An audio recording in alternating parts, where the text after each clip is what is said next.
No joo, kumi on vantteelta nyt pois ja tein tuohon tellingin, että tuolla sähkövinssillä nostan sitten sen tuohon toisapäin ja sitten nostan myös sen tuossa roikkumaan, niin saapi sen sisuskumin pois.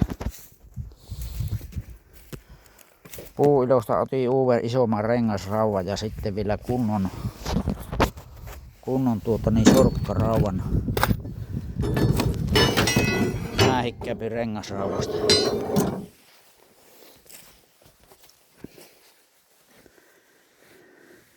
Sitä kun yksin tekee, niin se pitää koettaa aina keksiä jotain.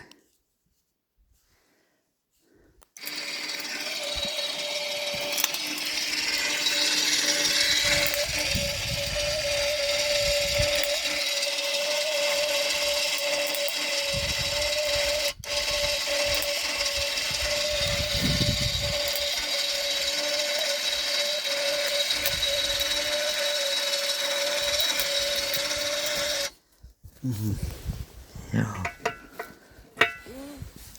No, onhan vielä vähän löyssiä.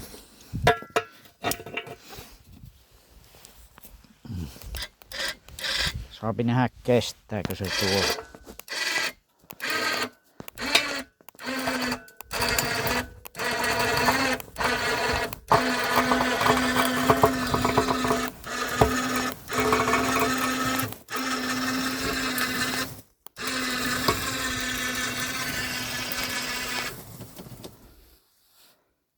Joo.